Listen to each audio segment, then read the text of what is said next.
Hello, I'm Jenny Klochko, and you are watching my podcast. And today, the person I was waiting very long, and I'm very excited, and I hope you will enjoy. And please, after the interview, let me know in the comments what you think about it. So today, I'm in London, but my guest is in Kiev.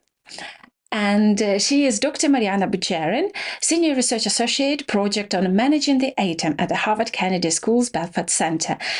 And we talk about nuclear bomb. Mariana, thank you very much for finding time talking to me today.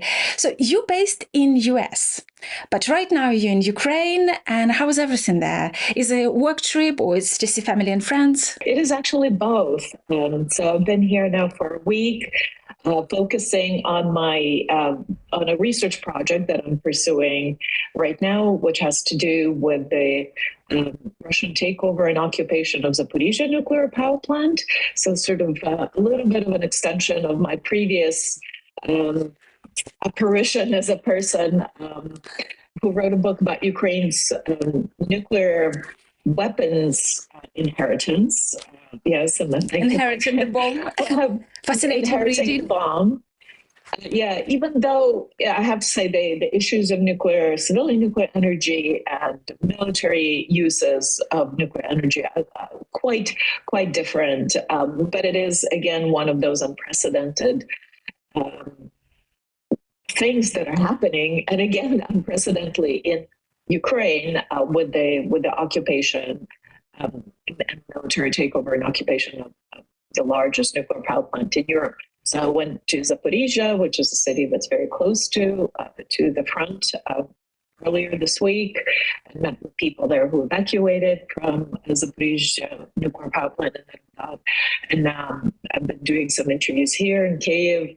And, it's if you've been to Kiev since the war started, it's one of those really surreal experiences, this amalgamation of war and peace, of, generally a very normal life and a very lovely city now in the summer, and, the cafes and terraces, and then you have air raid sirens and you have people in military fatigues all over the place. You have people who are amputees that you see around, that have returned from the front lines.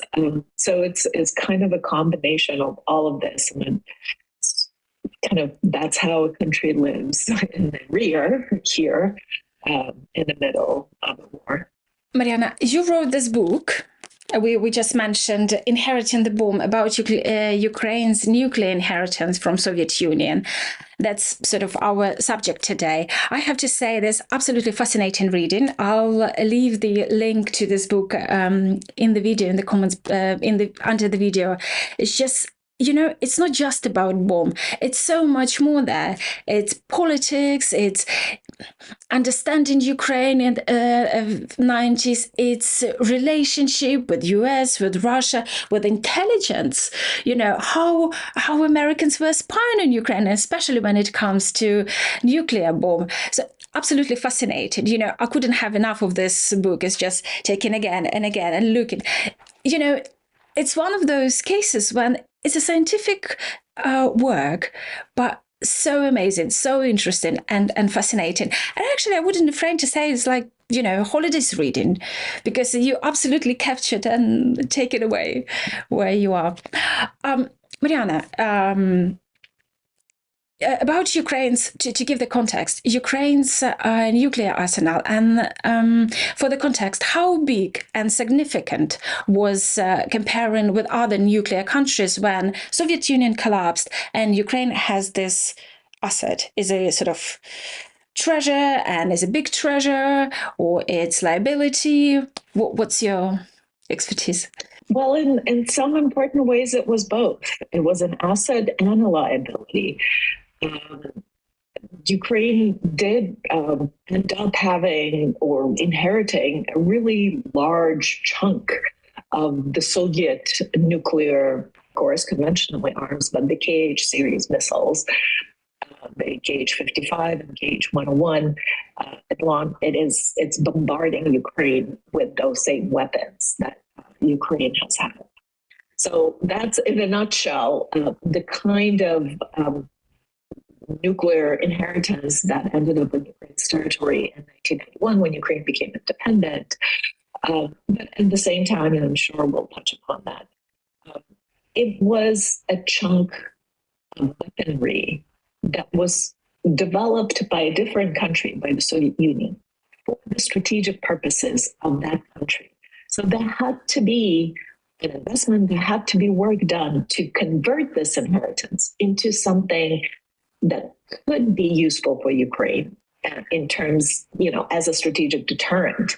It wasn't a ready-to-go strategic deterrent for Ukraine. There had to be a certain amount of work done and investment and, conversion, if you will. And if there were a political will on the part of Ukrainian leadership, and in the end, Ukraine decided it was not worth that investment and that effort. Do you think that you wrote in your book that it's actually multidimensional and sort of making decision, because there were political factors, there were economic factors, and there was also Ukraine appearing on the map with the global scene, and obviously it made America nervous, and as a post-Soviet country there was a lot of issues to deal with internally and externally. Do you see there's any chance that the asset could have been kept? Because I know it wasn't as clean cut, was it? It wasn't sort of like as bombs that Ukraine could easily use, because there was the issue with codes and other moments, wasn't it? Yeah, so as I mentioned, it wasn't a ready-to-go nuclear deterrent that Ukraine could easily just grab and convert for its own strategic purposes, right? It wasn't impossible. Ukraine did have options. One of the points that I'm trying to make to all those who say, well, those weren't even Ukrainian weapons to give up. There were Soviet weapons, maybe Russian weapons, but, it was stranded outside of the Russian territory. Ukraine had no options. It, was overdetermined, this outcome.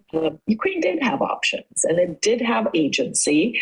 It had choices of what decisions to make. And the fact that it made a choice, probably at the time the correct one, to surrender these weapons, does not mean that there weren't other paths Ukraine could have taken and incurred the cost for taking those paths. But it could have. States do that all the time. They incur the costs if they think it's worth it at the end of the day. So for Ukraine, it would have taken a significant investment. So Ukraine could have rather easily grabbed these assets and established, operational control more or less easily, especially over the air component. So the oath of Ukrainian military oath was administered to most of the troops. So the troops of the strategic missile army, but also of the strategic air armies, were loyal to Ukraine. So that's already one component. Then the weapons, the airplanes, they're not like distant, remotely controlled from Moscow. The airplanes could have been, the strategic bombers could have been kept, and the cruise missiles to those as well, even though, as I described in my book, there was a special operation by the Russians to disable the targeting tapes of these particular missiles. In any case, Ukraine would have had to figure out a way to replace those, right? So you can't just rely on a deterrent and missiles made elsewhere. So it would have had to invest in manufacturing facilities for these cruise missiles to replicate them in Ukraine eventually. Another issue was, that's the air component. For the land-based missiles, the ICBMs, were, these like giant missiles down in the ground in the silos with multiple warheads.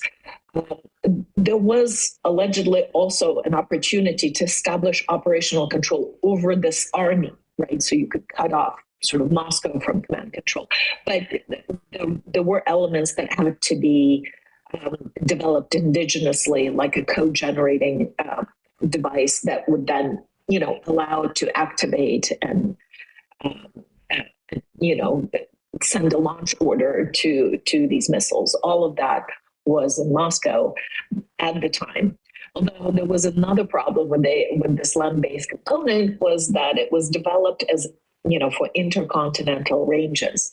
So it was developed to deter the United States. These missiles would fly 10,000, 12,000 kilometers.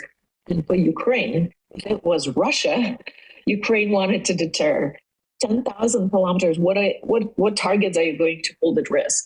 Vladivostok? You have to be able to hold at risk, right? We're not talking, that's the whole idea of deterrence, right? You're not talking about actually bombing Moscow or St. Petersburg, but holding these targets at risk with the constant threat that should you think of doing anything stupid, we have this capacity to inflict this unacceptable damage. So that's the whole idea of deterrence. And, Ukraine would have had to develop different missiles with different ranges eventually if it was Russia Ukraine wanted to deter. And that's just what we call launch vehicles. So airplanes and missiles that deliver these nuclear bombs to their targets. But for the bombs themselves, for the nuclear warheads, Ukraine did have some bits and pieces of what we call the full nuclear cycle, because you need to manufacture nuclear fuel, right? And to forge them, warheads and build warheads and all that. That's already a nuclear weapons program. And for that, you need a supply of uranium, which Ukraine did have, indigenous uranium mining in Zhovty Vody, and an initial stage of the processing into yellow cake, so kind of this mushy yellow substance that's associated with mining, right? Normally you mine and mill right at the same time. But then there are still some links in this full fuel cycle that Ukraine did not have indigenously. So that's, conversion into uranium hexafluoride, which is like you take ore and you convert it into gas, and then you enrich it through centrifuge facility. Then you take that enriched gas and you put it back into metal, right? It's a crazy process. And all of that Ukraine would have to invest in, right? And at the time that was asking a lot, that would be asking a lot of a country that was going through a very difficult transitional economic crisis from the Soviet, planned economy to an open market economy.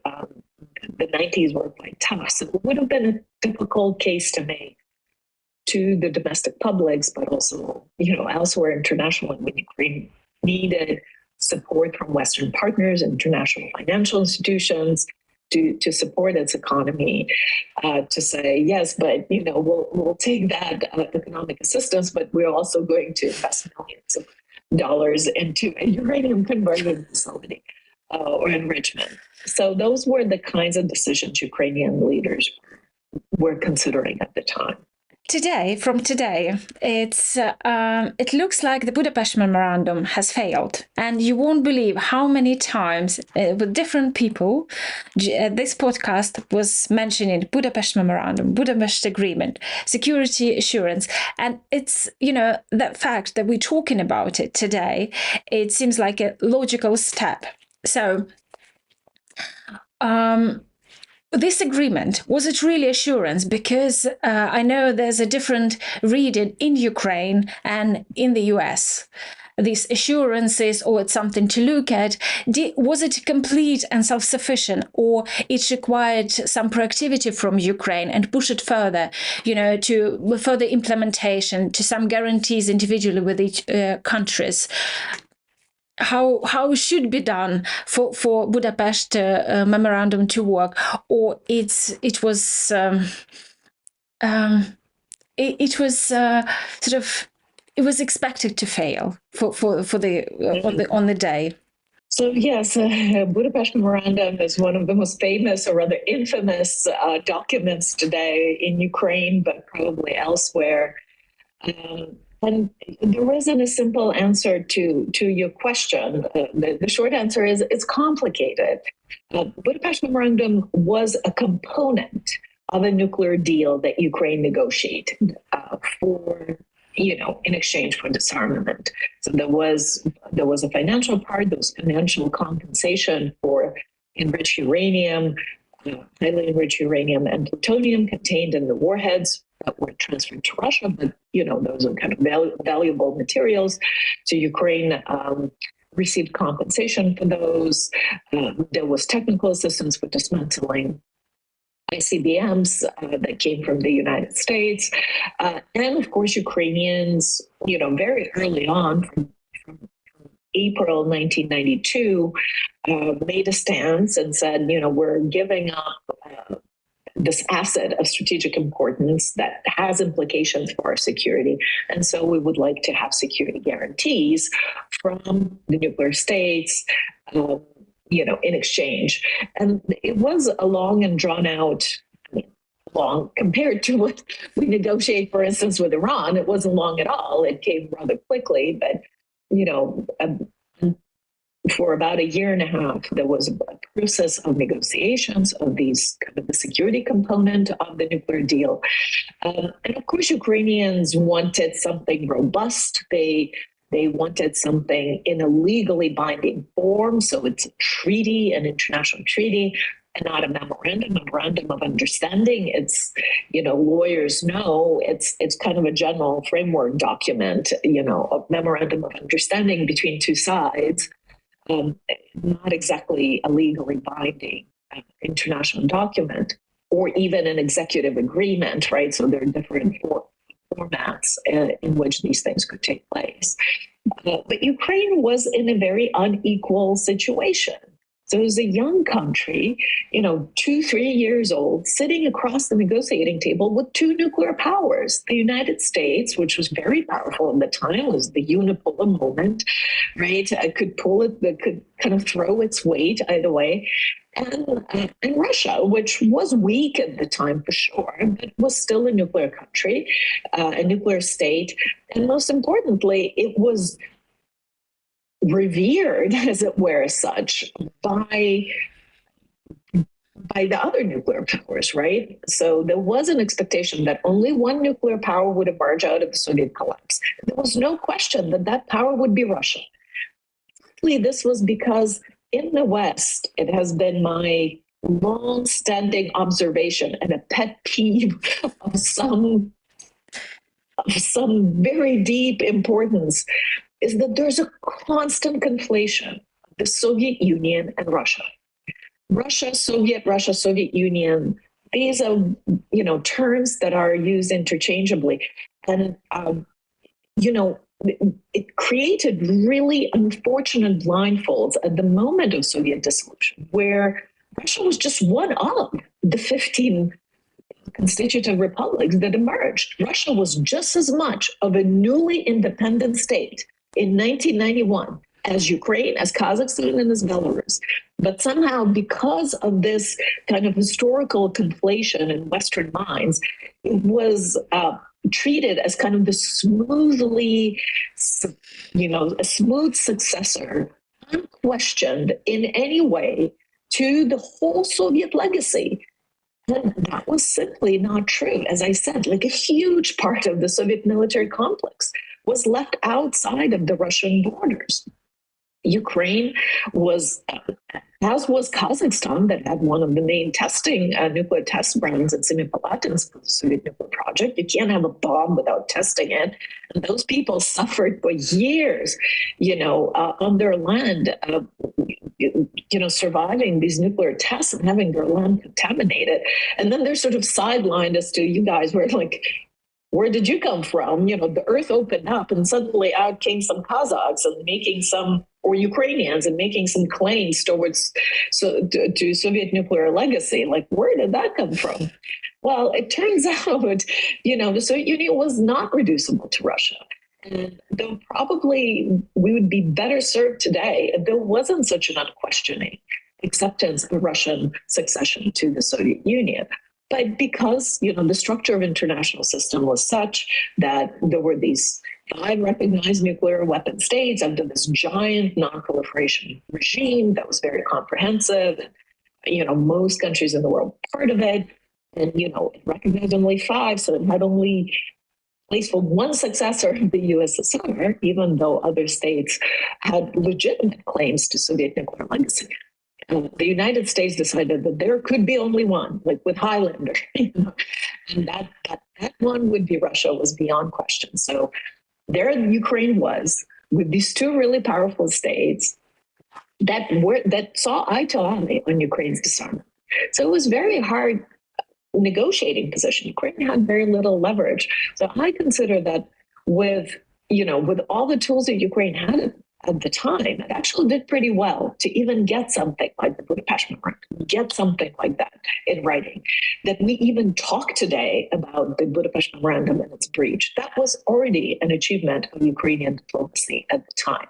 Now, that Ukraine did not get these security commitments, as it were, that it tried to negotiate in a legally binding form. The document that was in the end negotiated was basically copy pasting clauses from very important multilateral documents, institutions, UN Charter, the 1975 Helsinki Final Act of the Organization on Cooperation and Security in Europe. Those are legally binding, documents that were ratified by both Russia and the United States. So they copy pasted some of the clauses, such as respect for our international borders, territorial integrity, the abstention from the use of force, any force, not just nuclear force, or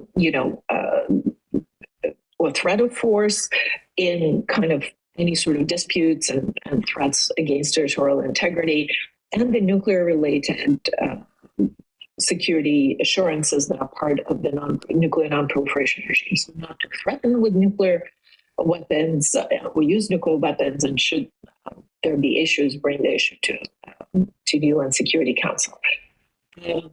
What the document lacked is imposing any costs for its breach. So, it came easy to nuclear powers because they could just pledge what they've already pledged elsewhere. There was written, some mechanism, consultation mechanism was written into it.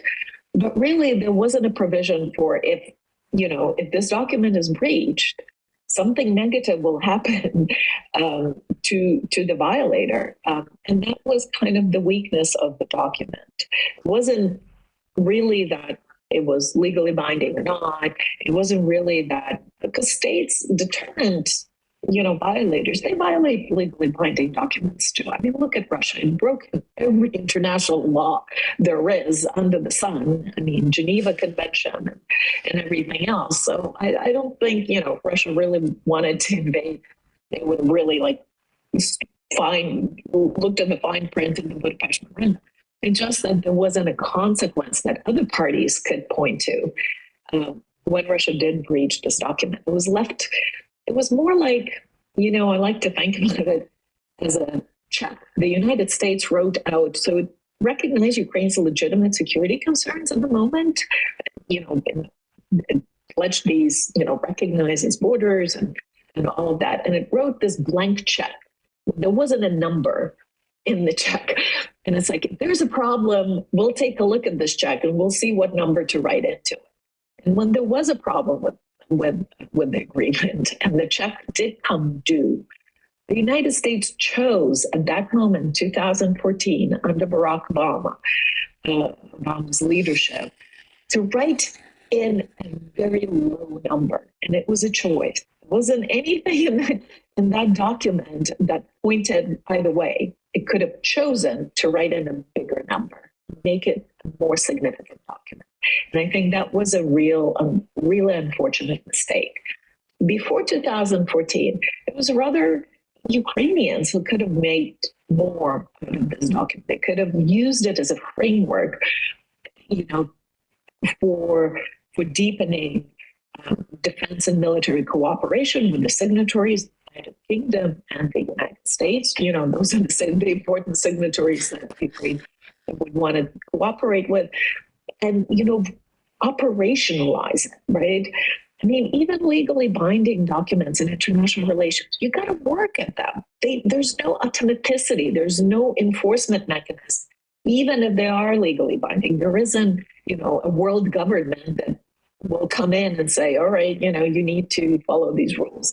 So really it's for the states to make these efforts on their own behalf. And for whatever reasons, Ukrainians made very little of the Budapest Memorandum before 2014. And when it was breached, it was like, hey, we signed this document. It says, in Ukrainian, it says guarantees.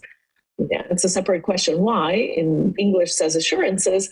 Like, look, you pledged guarantees. Like, where are they? And at that point, it was a little bit too late. And I'm sure lawyers in the United States who had probably no idea that something like that was signed some 25 years ago, they pulled it up and they dusted it off and all right, what have we promised back there in 1994? So, that's kind of in a nutshell the story of the Budapest Memorandum. Now, I have argued persistently, and I think Ukrainians, it's too late now, but early in 2014, I would have taken a different approach and would have been not denigrating this document so readily, from the Ukrainian standpoint. It is a political document. It's signed by the heads of state. The Prime Minister of the United Kingdom, the President of the United States. These are not, trifling signatures.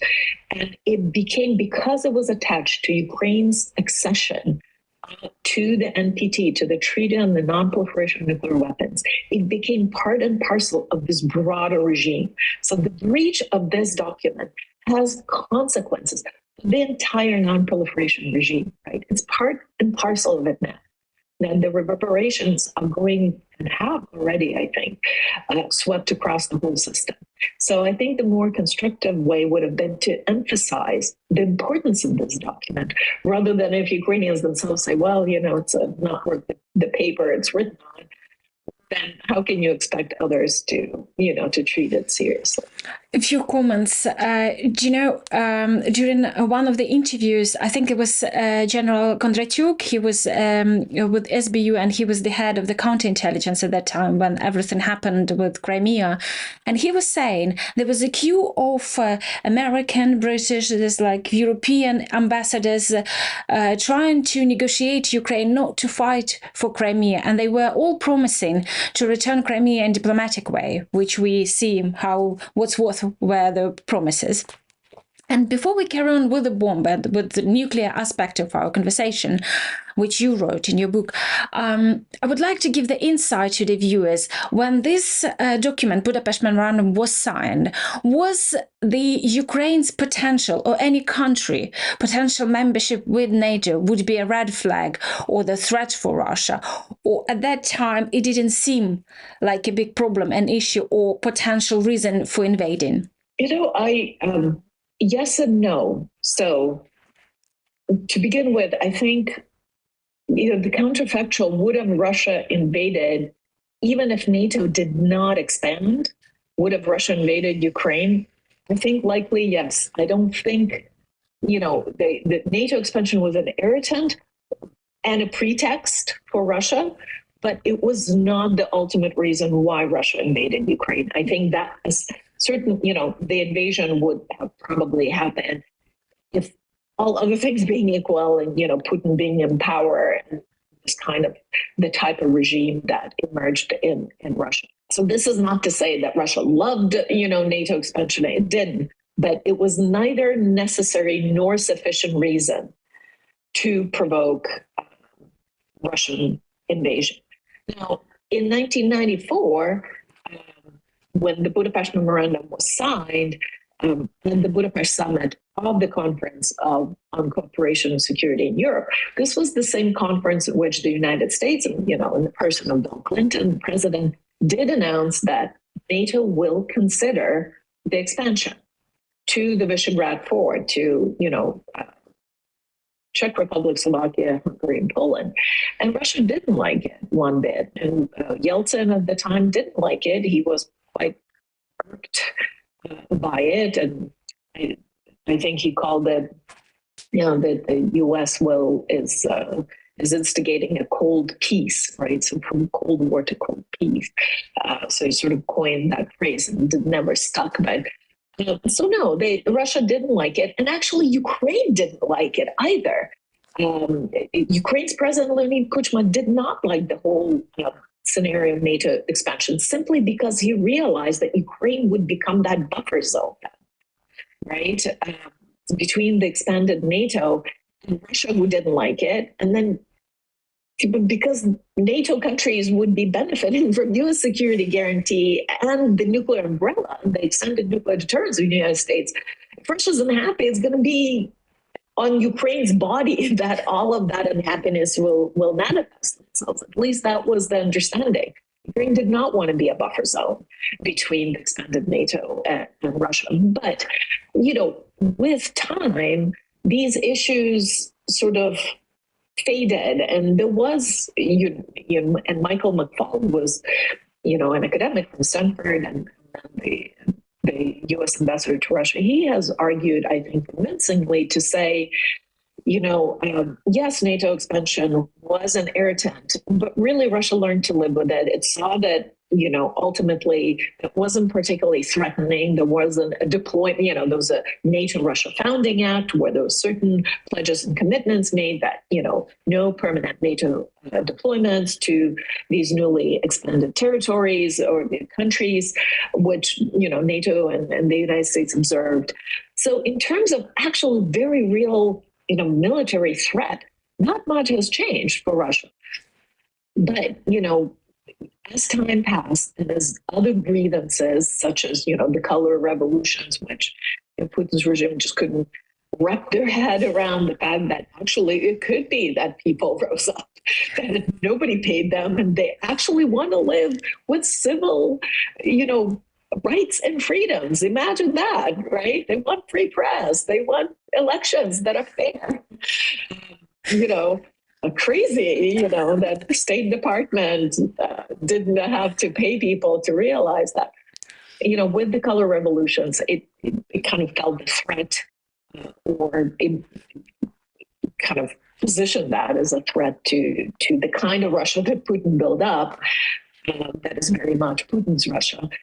And with that, the whole narrative of kind of NATO provoking this Russian revisionism and aggression has taken a firmer hold. So there's a lot of in your book you say there's nuclear decisions were not monocausal, where factors predominantly led. We mentioned there was political decisions. It was difficult because it's a newly state, and there's also was the trauma of Chernobyl. And at that time, was it more sort of these the experience of these tragic events? And I remember at that time, it's like in 90s, and especially in 90s, there were lots of families and people were suffered, and for many, many years. Do you think there was one of the dominant factors, or it's more was politically, internally and externally played to make those decisions back then and get rid of nuclear status?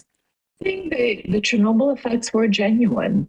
And, in April 1996, it was an enormous, enormous social and political kind of set of consequences that Chernobyl precipitated, quite beyond the actual humanitarian crisis. One thing that happened for the elite, including Soviet President Mikhail Gorbachev, who's written about it in his memoirs, was kind of the undermining of the confidence in Soviet technologies, right? The Soviet propaganda was always about, the first man into space, Yuri Gagarin, rockets, everything. I think, Soviet science is the best science in the world and all of that. And suddenly there's a faulty reactor design. There's a string of, problems that were reported on in previous accidents that should have been used for drawing lessons and making improvements in this reactor design. They had no confinement, so the radiation just kind of blew up in the air. And so the undermining of confidence in Soviet technology at a time when the United States was really overtaking the West at large in many of the, kind of computer technologies, all these sort of new and emerging technologies at that time. We talk about emerging technologies today, like AI and so forth. At that time, it was precision guidance, space, using satellites for precision guidance, and computer technologies, all of that, cybernetics, as it was called here in the Soviet Union, all of that was gravely lagging behind. And it was one of the reasons for Gorbachev to sort of want to halt this arms race and agree to some of the reductions in nuclear armaments, kind of bilateral nuclear armaments with the United States, and a kind of an opportunity to normalize relationship with our adversary, with the United States, that then got him into hot waters with the conservative part of the Soviet establishment, and ultimately led to the Soviet collapse. But Chernobyl was, there were hundreds of thousands of people resettled. The zone just. There's something about nuclear too. It has kind of this magical power. We can't see it, we can't touch it. It's this radiation. We don't know what it does. Most people don't. So there's a particular kind of nerve that anything nuclear touches still to this day with the general publics. And in Ukraine, that kind of humanitarian and ecological disaster, contamination of lands and water, and, the wind blew it all the way, even to the UK. There were sheep farms in the UK that still had to have their sheep tested until like 2012, I think, for cesium-137, Chernobyl, right, before they could sell their meat. That got picked up by this pro-independence, anti-Moscow discourse and political movement in Ukraine in the late 80s, and up until independence. So people talked about linguistic Chernobyl, cultural Chernobyl, the decimation of Ukrainian culture, the Russification, right? So all of the negative things that were done to Ukraine were then kind of lumped in together with this notion of Chernobyl as a sign of neglect, of the contempt for human life and well-being that was, perpetrated by central authorities in Moscow. So when Ukraine did pass one of the founding documents of its statehood, the Declaration of State Sovereignty, July the 16th, 1990, and that's still a full year and a half before the Soviet Union, officially collapsed in December 1991. One of the articles was the article for, become Ukraine has the intention of becoming in the future a non-nuclear, non-allied state. And that a great part of the reason for that article was, of course, Chernobyl. At least, this is what I found in my research, talking to people who proposed it, who inserted it into the declaration. So everything nuclear was kind of negative, and Ukraine passed a moratorium freezing new build and new construction of nuclear facilities in 1990 at the same time. These things change. It's not that anti-nuclear sentiment. It is still there, and people still think of Chernobyl as a great tragedy and catastrophe. But Ukraine does operate. Ukraine remained one of the most heavily nuclearized countries. It has, at various points, before the war, 15 nuclear reactors that was operating. Now 6 are lost to Russian takeover and occupation of Zaporizhzhia, but there's still, quite a few, 3 nuclear power plants in the country. So, it wasn't a reaction like in Germany to Fukushima to close all nuclear all nuclear facilities and nuclear power plants. So these things can, strangely coexist somehow in public discourse and in political sphere. You mentioned you were talking to people from Zaporizhzhia power plant. How's the situation now, and what they tell you? How dangerous? Because I know as working with the news, and there were several moments where we thought, oh, this is the moment. And last summer when I went to Pokrovsk, Donetsk region, and then on my way back, I met with my friends in Dnipro. And to my surprise, all they were talking about, sort of like, if it's going to explode, if something happens, what's our plan A, B, and C to take children out of the country, to save. And many of those families, especially people who are involved in manufacturing, the plants, because Dnipro this is the sort of technically and manufacturing one of the top cities in Ukraine. And those people were leaving the city. Some returned, some found work quite quickly in Germany and other European countries because they were close to this power plant and because they were worried about the security of their children. And as you mentioned, Chernobyl trauma, it doesn't matter if this generation from firsthand do not remember, now they're parents, they still afraid of something similar can happen. So what's the situation with Zaporizhzhia power plant? Well, in short, it's not good for many different reasons. I guess one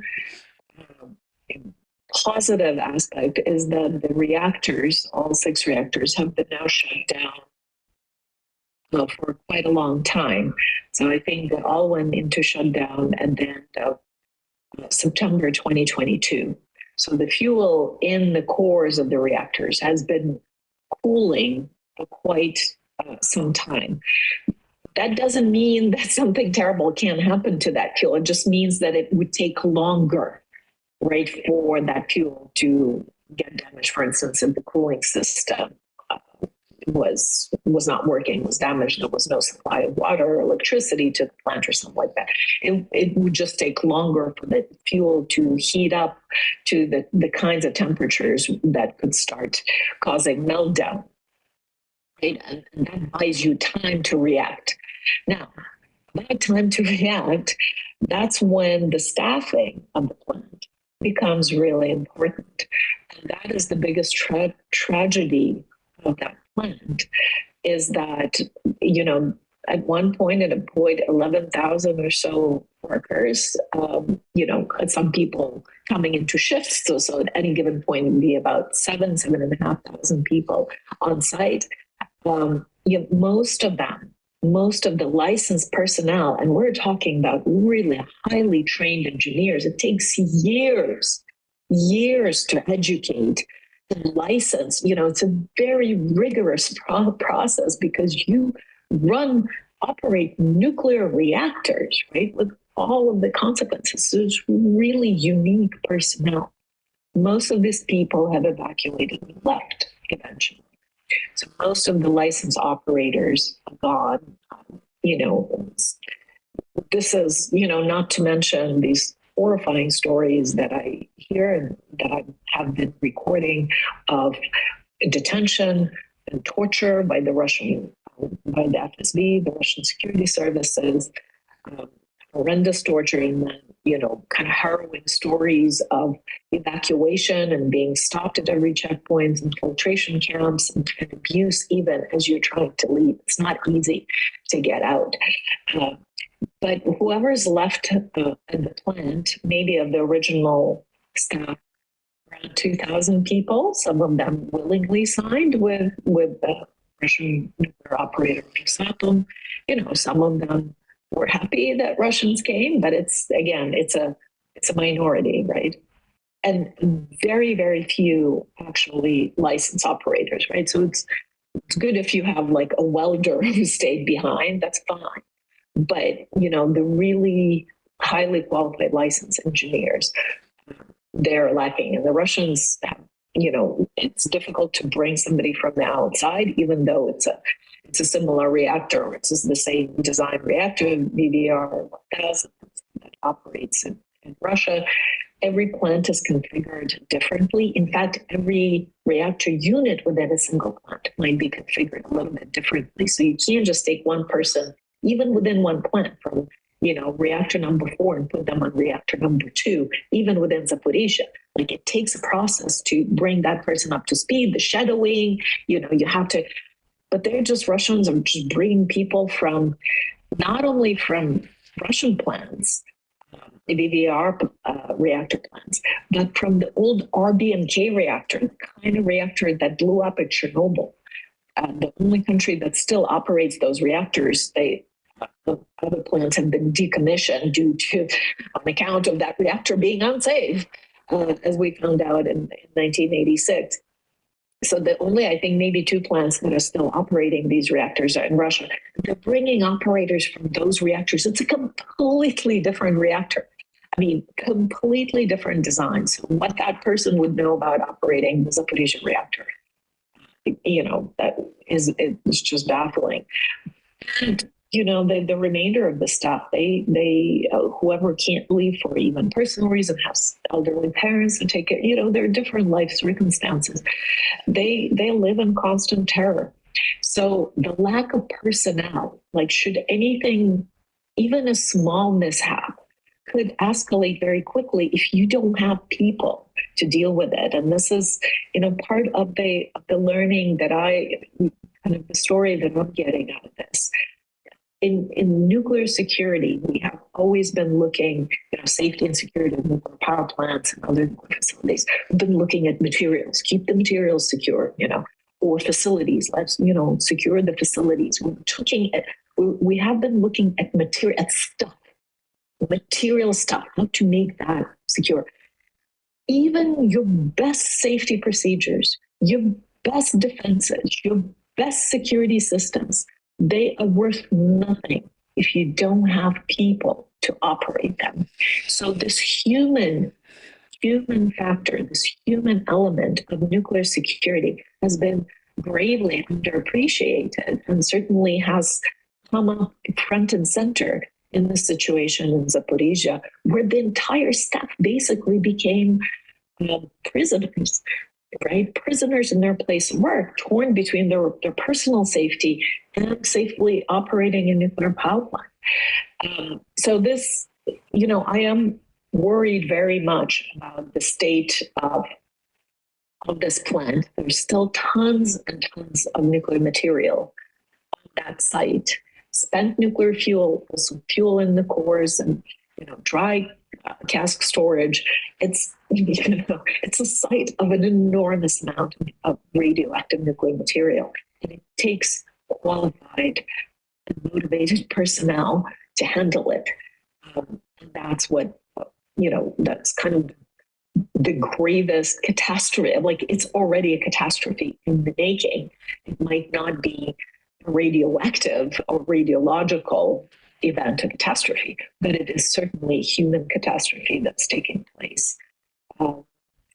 Zaporizhzhia nuclear power plant. Is it going to be exaggeration if I say the situation looks very dangerous, and minding all the factors you mentioned, and there's still, it's very close to the front line, and as we've seen how Russia acts, not necessarily near the such strategic places like nuclear plant, but I mean, if we take Bucha, or how they deal with the civilians. So how dangerous we, and for example, my friends, those who are in Dnipro, is it they just scared, or there are factors which have to think again and again, and maybe for those who making decisions, maybe some political leaders or people who making decisions with the security and negotiations, sort of like look at it as well, understanding there's a threat. As I said, I think the risks are there. They're not imminent, and it's not like anything like Chernobyl will happen, tomorrow. But there are different sets of risks, right, that are now connected with the lack of qualified and licensed personnel and staff to operate or to mitigate anything that could happen, or to to address some of the mishaps, right? Like even we know from large industrial, accidents, even like a plane crash, it's never just one thing that goes wrong. It's a bunch of things, seemingly minor on their own right, that overlap in the way that creates a major mishap. When the airplane drops from the sky or something else happens. So when a facility the size of Zaporizhia, it's an incredibly complicated system.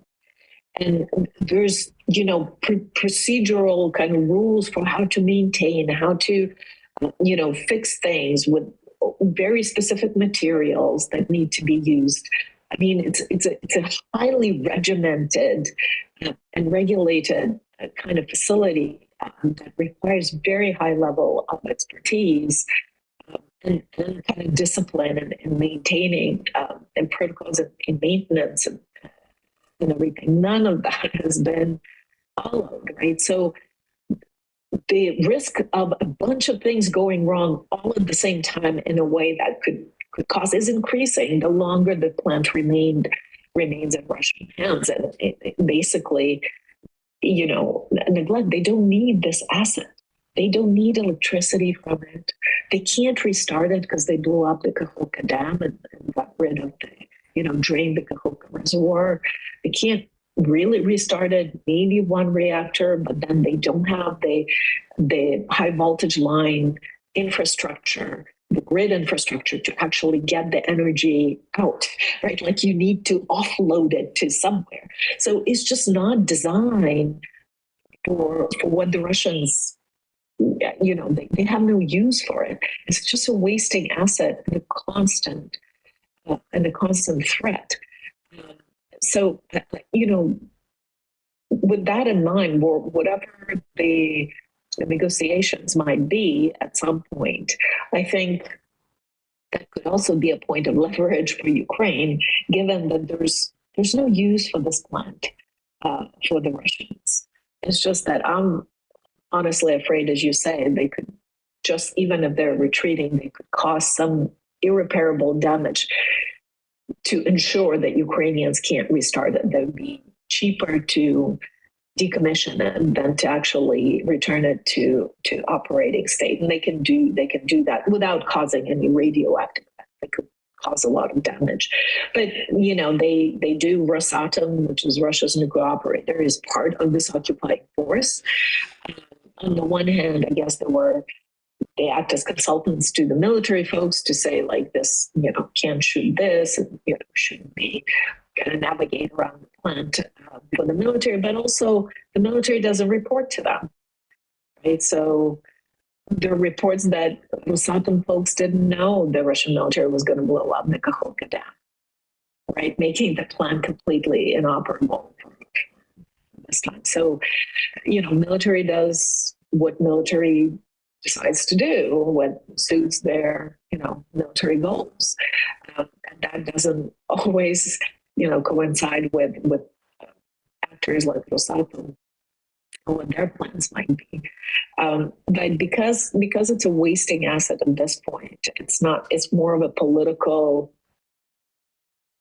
statement that they kind of have the custody of the plant and claim jurisdiction of the plant rather than anything useful they can do with it. I know it's going to be speculation, but you're a historian, so I guess it's easier for you to go either way.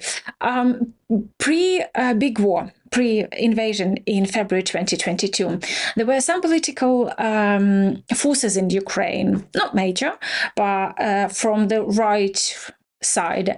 They were speculated on the Ukraine's renewal nuclear potential, for example, with the participation, we have strong specialists, we have heritage. We can go to sort of becoming even closer with the international community, to make Ukraine strong and to use all the potential a country has. Do you think, in the circumstances, Ukraine's victory, Russia retreated from all the territory, so this is the time sort of like to win the peace and restore the country and its strength? Do you think it's possible? Or there's any indicators for now that it can develop into the future cooperation and nuclear bomb is back to mommy? Well, actually, as a historian, I tread very carefully on predictions, because what historians see if they reconstruct past events is just, as you said, how multi-causal things are, and how many things combine to produce historical outcomes. So there's no real reason to predict, all the various things that could happen at the same time to produce this any particular unique outcome in history. But you're right, there were some voices calling for withdrawal from the NPT, for restarting a nuclear program. Those voices didn't really go anywhere. Because, that, again, Ukraine would have needed to invest significantly and over some period of time. It's not a quick thing to build up, the manufacturing facilities and now expertise. It's been 30 years. If there is such a thing as institutional learning, there's also such a thing as institutional forgetting. Nuclear physicists focus on different aspects of nuclear physics, the institutes and the know-how that Ukraine did have in 1991, including scientists with clearances in the Soviet bomb project that could have been, repatriated and engaged in that. Those people are gone too. So they actually, the expertise in the nuclear field, in the nuclear bomb field, has atrophied. Now, I think, there's no illusion that couldn't be restored eventually somehow. And the technology, the nuclear bomb, is a technology of 1940s. This is when the thing was invented. It took, a lot of trial and error and the enormous resources of the United States in the day. But many countries have replicated, including countries who were not particularly, rich or advanced. North Korea, Pakistan, they developed a nuclear program, and they honed scientists and all that. So all of that is possible. The question for Ukraine would be, at that point, is what kind of country would that make Ukraine? Could Ukraine count on the kind of Western support, while that time lasts, while taking the time to develop it? It would still be, 7-10 years to with kind of concerted focus and investment, in which time Russia could sabotage that program very successfully. I mean, Ukraine is still quite transparent. Things change now, right? But Ukraine has been quite transparent to the Russian special forces, to the Russian government. So Russia could make efforts to sabotage the program. And then at the same time, Ukraine would likely lose the support of Western powers who do support the non-proliferation regime, who do impose sanctions on, say, actors such as Iraq for a nuclear program, right, or North Korea. So, of course, Ukraine is not Iraq, sorry, and Iran. Ukraine is not Iran and North Korea. Otherwise, it might have been treated differently. Maybe it wouldn't be a full-blown sanctions regime, but still, it would be hard to substantiate some kind of military support, provision of any kind of arms to Ukraine. And we're talking before the war, right? So even the javelins, whatever, or training or whatever that the Western countries were providing before 2022. If Ukraine is on the wrong side of this proliferation story. So I think for Ukraine's long-term security, membership in NATO, and being part, of this nuclear armed alliance, and also building up its own conventional forces in accordance with NATO standards, and building up indigenous defense industry in such ways that at least some weapon systems are sourced indigenously, domestically. You don't have to keep going with a begging for these systems outside at the time when you need them yesterday. For, as you say, for a missile building country, it's not a good place to end up. I mean, we did have Dnipro before the war, and we did have the capacity to build some of the missiles that we're now, asking as military assistance from others. It is on Ukraine's plate that it has neglected its conventional forces that way, and didn't build up some of these missile systems indigenously. So I don't see, after either these kind of conversations as productive before the war and after the war, whatever the outcome might be, I do not see Ukraine launching a nuclear weapons program unless the entire non-proliferation regime just collapses, right? So there isn't, IAEA inspectors going around checking whether peaceful atom and peaceful uses of nuclear energies are being diverted toward military things. Maybe the whole system collapses, the treaty collapses.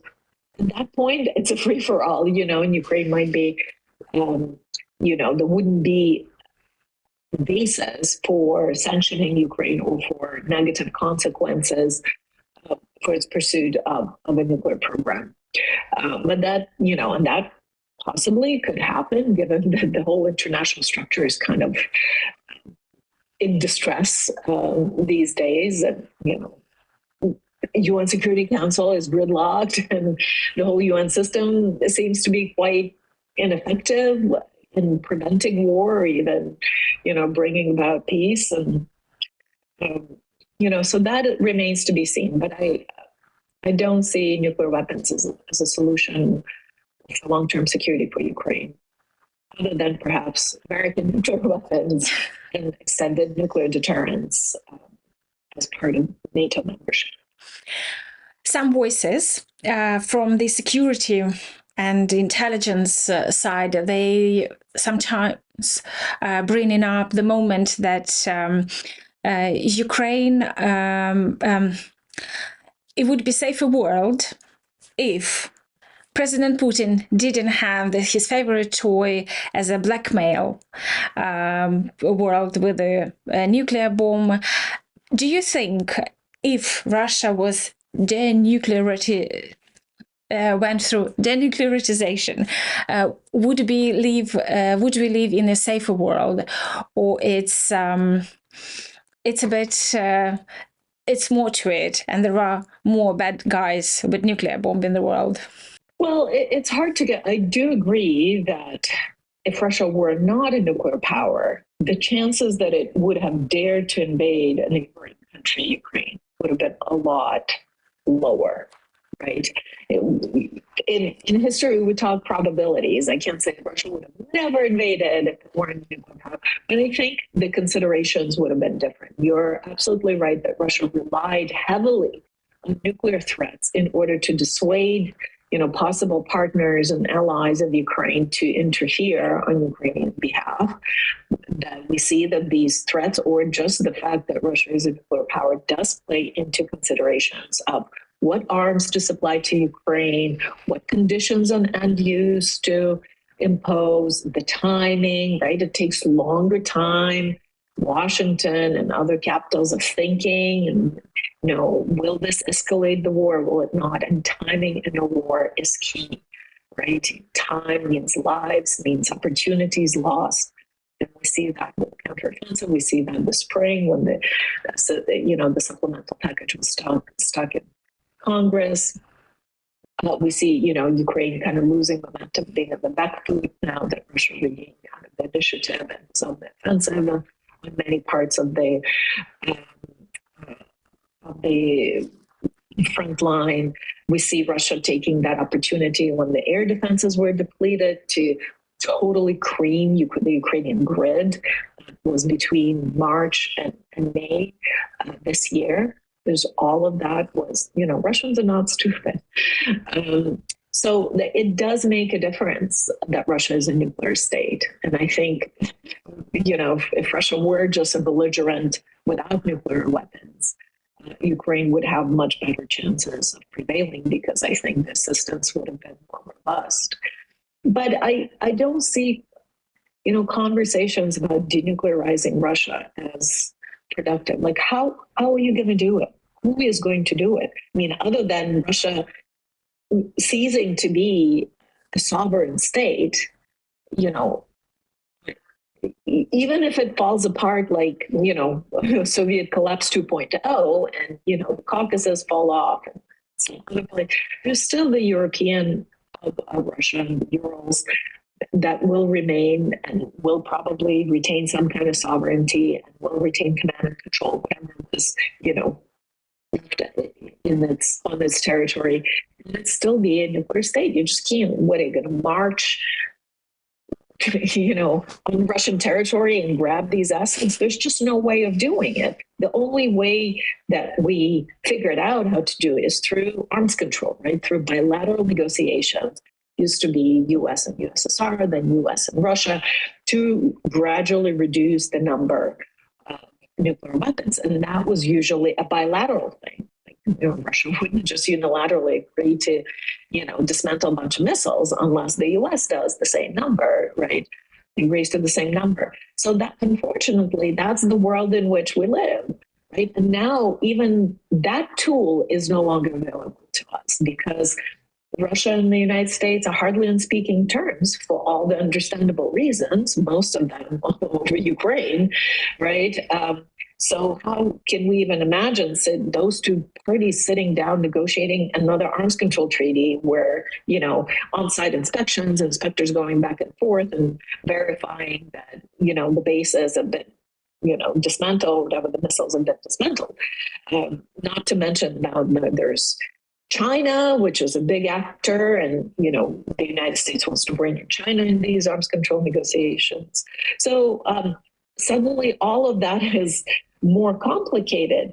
And let me just note that much of that is more complicated precisely over little known insignificant Ukraine that has been on the margins of world politics since 1990, or at least since 1994, when it was denuclearized and suddenly the tension shifted and, there it was. Sometimes it was corrupt, sometimes it was heroic because of these, revolutions of Orange Revolution of dignity, and it would pop up and then the tension would wane again.